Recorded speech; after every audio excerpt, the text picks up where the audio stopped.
And now, from your local election headquarters, the only locally produced political talk show discussing the issues that matter to you.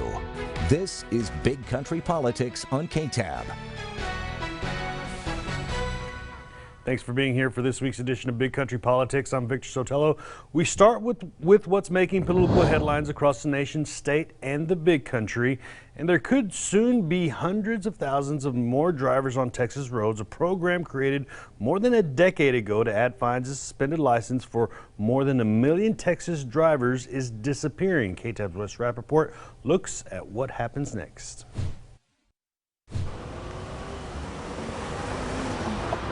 All surcharges, past, present, and future, are eliminated. They're waived, which is about $2.5 billion. The Texas Fair Defense Project says waiving that money will ease the burden on low-income drivers. The two main offenses that triggered surcharges for driving without insurance and driving without a driver's license. The program was created in 2003, generating extra fines for moving violations such as reckless driving and excessive speeding violations, and from drivers with DWI convictions or driving without insurance. Right now, 1.4 million Texans, roughly 10% of licensed drivers in the state, have suspended licenses. Almost half of those drivers lost theirs only because of the driver responsibility program and will be eligible to get their license back September 1st. Money that came from the program went to pay for Texas trauma hospitals, making efforts to get rid of it more complicated. It really took some creative thinking to find other mechanisms to fund the trauma hospitals. Now, drivers around the state will share the costs. State traffic fines will increase from $30 to $50, and motor vehicle companies will pay $4 per car per year in insurance fees instead of $2. DWI fines will also go up. The repeal of the DRP reflects a growing consensus that we cannot expect people to have the tools to work themselves out of a position of poverty if we are also constantly putting barriers in place. And one of those barriers is not being able to drive legally. And you can check your driver's license status by finding the report on our website at bigcountryhomepage.com.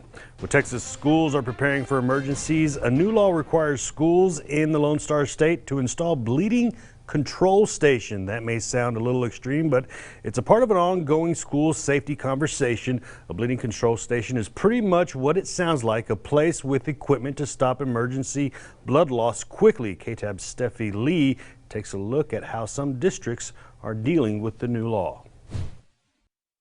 There's gloves in here. By next January, all Texas schools must have these Stop the Bleed kits in centralized locations. It'll have the instructions, the marker, the tourniquet, compressed gauze. Other items include emergency blankets, gloves, chest seals, and scissors. There are different wounds on the legs. And employees and students grades 7 through 12 must be trained on how to use them. Imagine that this was your friend or coworker or student, and as they lose blood in an emergency situation, kind of what did they look like and how would you respond and how quickly it can happen. And I think that's the aha moment. Hayes CISD's already held trainings for the last 3 years. The district is also taking things a step further this time, adding kits to all classrooms. If you're in the middle of a critical incident and it's not safe to exit a room, what we wanted to do is bring the first aid kit to the student and have it accessible to them where they were. The Texas Association of Community Schools worries other districts may not have the resources to go as far. They hope legislators will continue to study this law and update it as needed. I think one of the things that we will hope will continue is a funding source to be able to pay to upgrade and continually monitor those. Whether it be an active shooter-like event or a tornado where there's a disaster or something that just happens where we maybe have a need for a tourniquet, that having the bleeding control and having something available that it could happen to anybody. And the Texas Education Agency will approve a course for teachers and staff on how to use the bleeding control stations. And from school students working on homework to farmers and ranchers working in the field, broadband service is a critical part of everyday life. The ability to get high-speed internet is lacking in much of rural America, including here in the big country in Heartland. The Federal Communication Commission wants to speed things up. KTAB's Washington Bureau correspondent Bree Jackson has this update. In many parts of the country, those broadband coverage maps you can find online are flat out wrong. If we don't know where the gap is in service, we can't serve it. Lynn Follensby with U.S. Telecom says their first-of-its-kind pilot program found significant flaws in current broadband maps. In Virginia, for example, we found that the census block location counts were inaccurate about 50% of the time. And that's preventing communities from getting the necessary funding to improve service. FCC Chairman Ajit Pai says his agency uses the maps to distribute resources. Well, if an entire census block is considered served when only one house actually gets broadband, that doesn't do anyone any favors. Earlier this month, the FCC approved changes to the way it determines where money for broadband service goes. That includes upgrades to its data collection system.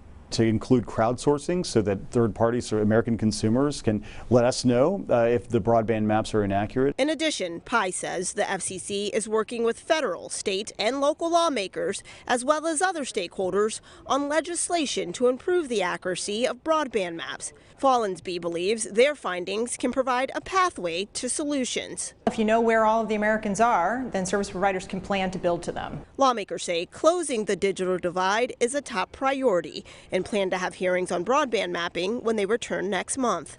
In Washington, Bree Jackson.